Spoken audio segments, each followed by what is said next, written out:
What about the eye over there? Hello Charlie, in today's video I have a Dutch lady who is sharing her culture shocks in Ghana. And also there is a Nigerian American who has moved to Ghana. She's currently living here. But Charlie, there is something she said that Nigeria for because Ghana for na say omudin, but I'm telling you, advert Nigeria for na I don't want to talk plenty. Let's go into the videos, watch, come back and talk. Hey guys, someone has asked me what are the biggest cultural shocks I have experienced here in Ghana. I've been here since June, so a couple months. So I think now it's time to let you know the biggest one. First one, Ghana time.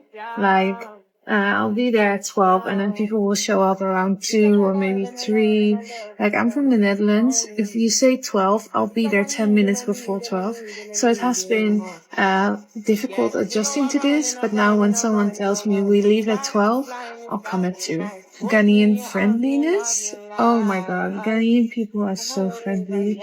If I'm in traffic and I don't know where to go or which road to take, I can ask someone and they will help me. They will even walk with me to the right one. Ghanaians are so friendly. They greet you. How are you? So friendly. And then another thing I've noticed, buying food or anything in traffic. In Netherlands, I don't think you're allowed to sell on the road. Here you can buy buffrod, you can buy a belt, you can buy mirrors, you can buy any drink you like, games for your children, you can buy books, anything you want, you can find it on the road.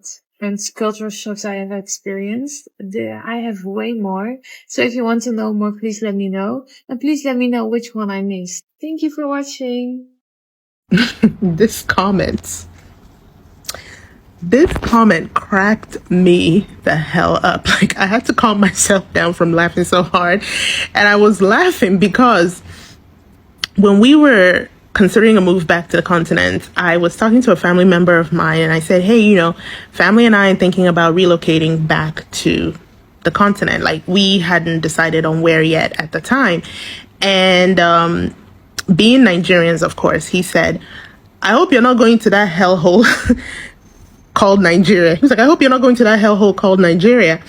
And I was like, well, damn, okay, tell me exactly how you feel.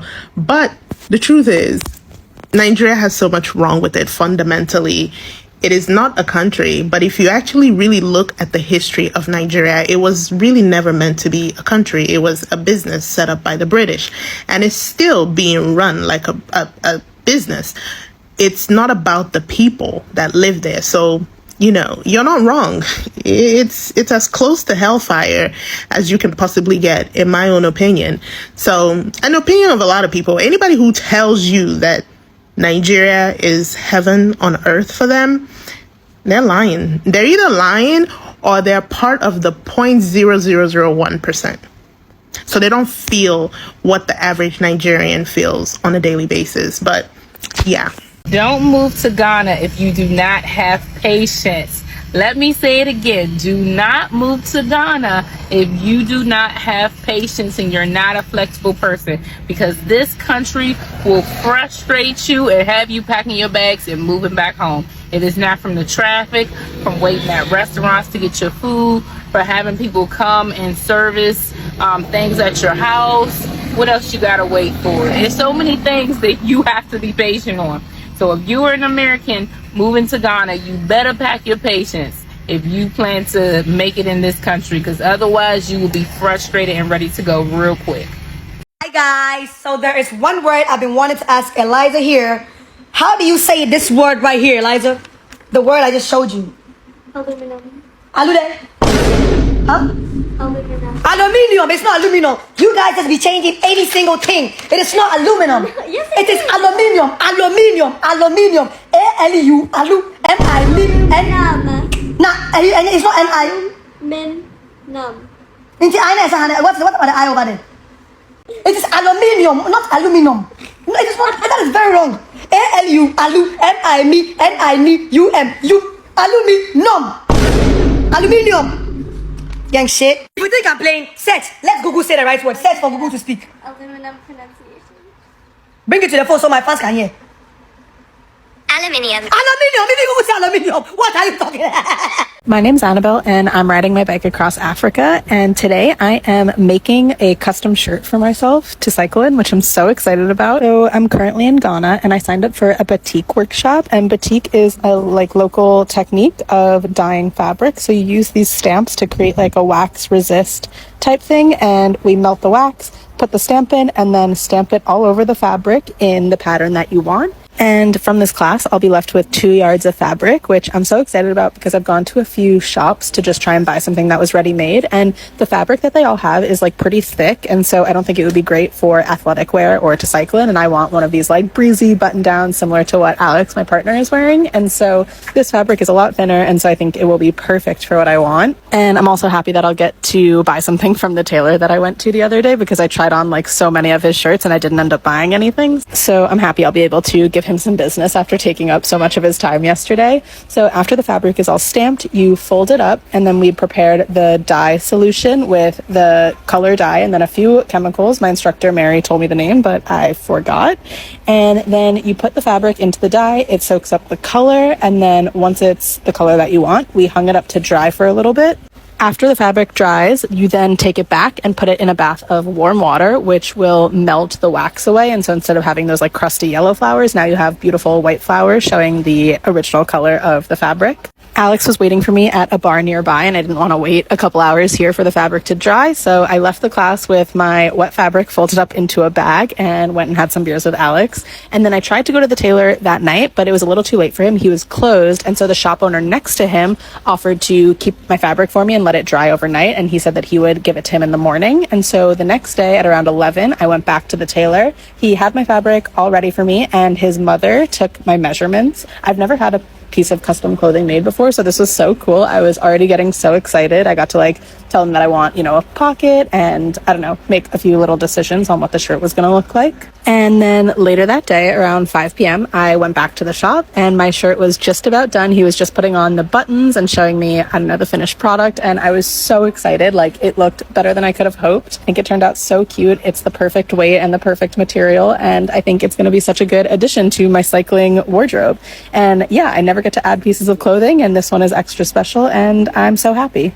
If you've never been to Ghana before, this video is specifically for you, because you can't really say you've explored Ghana until you've hiked Shy Hill and seen the magic of Akosombo with your own 2 eyes. Welcome to part 2 of Weekends in Accra with Mika. We outside. It's 6 a.m. and we're waiting for our bus. Our day started bright and early at 6 a.m. waiting for our tour bus to arrive. Uber Tours had everything organized and even gave us breakfast for the road. It was a 3-hour trip to Shy Hill. But before we dozed off, one thing that stood out immediately was how clean and calm Accra is. Even the outskirts are spotless. People actually drive like they value their lives. We arrived at Shy Hills Conservation Park, greeted by our tour guide and a pack of baboons casually digging through the trash like they own the place. The park is home to all kinds of animals: zebras, ostriches, antelope. Our guide gave us a full background of this natural and cultural landmark. I love learning about places like this because it reminds you how much beauty Africa really holds untouched and alive. Next, we took a short drive to start our hike up Mogo Hill. The path was slippery from the rain and full of rocks, but the view from the top made every step worth it. Standing up there with my man, just hugging and thanking God for the earth he let us explore, was a moment we'll never forget. There's also a very wild legend about these circles embedded into the stone that has to do with women's virginity back in the day, but honestly, you'll have to go on the tour yourself to hear that story. After our hike, we took another 2-hour drive to Akosombo in Ghana's Volta region. Let me tell you, when I woke up and saw the view near Adomi Bridge, I thought I was dreaming. It literally looks like Brazil. The mountains, the water, the breeze, the fresh coconuts by the roadside. It was so surreal. We stopped for coconut water before heading to one of the most beautiful resorts I've ever seen in my life, right on the edge of the Volta River. If you want to know the name, you're gonna have to ask Uber Tours. I'm sorry. The place looked like something straight out of a movie. Peacocks walking around, pina coladas flowing nonstop. You know I was in heaven, okay?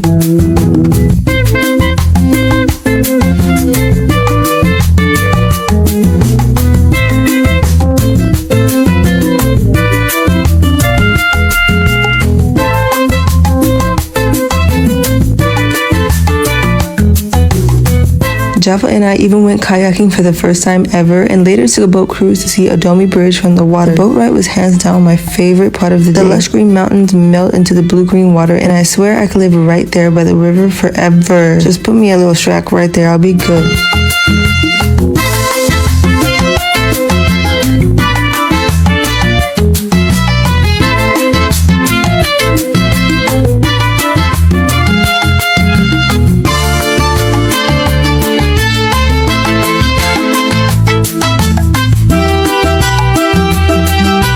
once our cruise ended, sadly it was 5 p.m. already. We got back on the bus and I tried Malta drink for the first time. My verdict is very, very interesting. Not my cup of tea. I don't know how y'all drink that. It tastes like sweet beer. That night we had dinner reservations near the airport at this stunning rooftop restaurant. The food was incredible. I can't even wait to tell you all about it in my Everything I Ate in Ghana vlog. After dinner we met up with the birthday girl and celebrated her by turning up at midnight Ghana style. And that's how our Saturday went, from sunrise to starlight. Honestly, this was one of the best travel days I've had in a while. I know you want to do my Ghana itinerary, so check the link in my bio and I'll see you in part 3. Bye!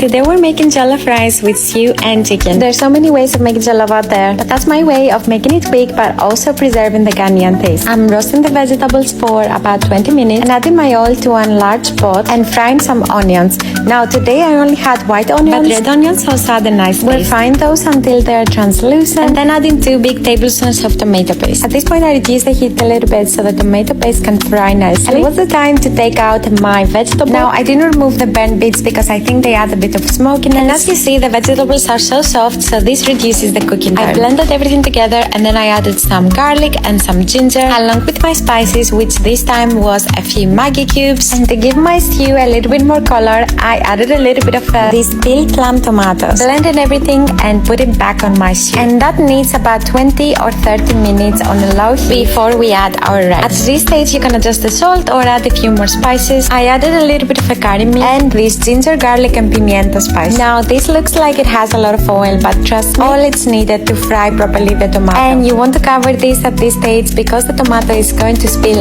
everywhere. Now I wash my rice very thoroughly until the water runs clear, and this is classic jasmine rice because we're making a Ghanaian jollof rice, which personally I think is the best rice to use for jollof. Checking back on our stew, that was ready. You can see the oil forms on top. And I forgot to add some shrimp powder. Now that's optional, but I think it adds a little bit of sweetness and authentic taste to it. Here I divided some of the stew because it was a lot for the rice, so we're keeping it on the side to serve with our meat. And I added 5 cups of jasmine rice. I lowered my heat even more and I added 1/4 of a cup of water. Need just enough water to cover the surface. Cover it and cook it for 30 to 35 minutes on low heat, and that's the final result. It was so flavorful, so spicy and not mushy because we didn't stir it the whole time it was cooking. Now I decided to serve it with stew and chicken as well as eggs, sito and some salad. Let me know if you like this recipe in the comments and follow me for more. Every time I see a video like, oh, I can't wait to go back to Ghana so I can eat, I'm just like, eat what exactly? Like, what are you coming to eat? Because I swear to God, yeah, someone that lives here, I'm like, this is what I eat. As in, like, the entire day, 24 hours in a day, I'm only eating 1 bar of Snicker and some goddamn party rings. And I know I do a bunch of food content, so people be thinking, oh, the only thing I do is eat. Like, I am hungry. Like, if you're eating based off survival. Like, the food is not nice. Like, the quality of food items is very poor, like below average. Like, it's just not really making sense, to be fair, honestly. I can't find good quality food anytime I go to the supermarket. By the time the imported items land in the country, they're already gone off or they're stale. And it's just like, I don't really understand what is going on. Like since I've been here, I've not found a good quality pack of cheese. As in, I bought so many cheeses, I can't even find the regular cheese that I would get just from going Tesco. Like the pizza is terrible. Like, everything is just really, really bad here. Like, nah, man. As soon as the food quality goes up in this country, they're in for a win. Like, that is the only thing that's holding this country back. I'm just about surviving, like, just about. If you ask my friends, like, they be like, oh, I feel so bad for you, I feel so sorry, because the only thing you actually do eat is freaking Snickers. Like, the only thing I got to eat is Snickers and a bottle of water. And even in the bottle of water, you can't even open. Like, have you met this babe right here? You're spending about 30 minutes opening a bottle of water. I can't even open a bottle of water. Goodness gracious me. Pray for your friends that do food content, because, nah, man. I've not been to a restaurant here and enjoyed the food. I've not gone to a supermarket, bought food and actually been happy. Like, as in, I've gone to the butchers to get fresh beef, like beef burgers, and it tastes like I ate a dog. Like, the beef burger tastes like it's been freshly cut from a dog. Like, Oh my goodness, like whenever you guys see me make a food review and I actually enjoy the food, I think the last time I actually enjoyed a restaurant's food and I can actually vouch for was like months ago. But best believe I have been there probably a second time and I have not. Ghanaians. My mother-in-law, she's Ghanaian, and she uses the funniest expressions I've ever heard. For example, my friend, clear off. Or, when I say 1, you say 1,000. I'm counting 3. 1. If you are a woman like me, if you know what is good for you, and so what? Woe betides you. Man, I love these expressions. Do you have some other expressions like this? Let me know down in the comments. Listen, this is crazy. Like, Charlie, I will be bringing you some videos of Nigerians threatening Ghanaians and making it look like we are the ones destroying or spoiling their image or whatever. Man, just listen to what this lady is saying. She's a Nigerian and she lived in America for so many years. And when she decided to move back to Africa, she chose Ghana. Charlie, she's saying Nigeria is hell. God, let me tell you, Nigerians, if you're Nigerian watching this, please talk to your people, not Ghanaians. You have given Ghanaians the right to talk about your bad deeds or some of your your people, the crimes that they commit. You have given Ghanaians the right, because if you were committing some of these crimes in Nigeria, Ghanaians wouldn't have any problem. But the moment you brought it into our country, you have given Ghanaians every right to talk about you guys. This is one thing that God, hey, a Nigerian, she's saying Nigeria is hell. Charlie.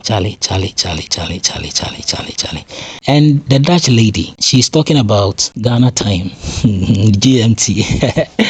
Everybody is like almost everybody talks about it. GMT, Charlie. Late in the day, it is in our DNA. And also, she was talking about being in traffic and you can find anything, both fruit, whatever, on the streets from the, you can say, okay, so now more okay on the streets, And Charlie, this is one beautiful thing about living in Ghana, because, for instance, if you're in a car, you are going to a place very busy, and perhaps you are supposed to get there on time, and you are going to park somewhere, buy food. But this one, they are right in the street. You can just buy some snacks, something, just fried plantain, Charlie. Now then you're okay. Then you continue your journey. You understand? So this is one beautiful thing about living in Ghana. And for us, Charlie, we live freely. So I've seen that actually a lot of foreigners, when they come here, they enjoy that thing a lot, and they really like that. So Charlie, yeah, thank you so much for watching.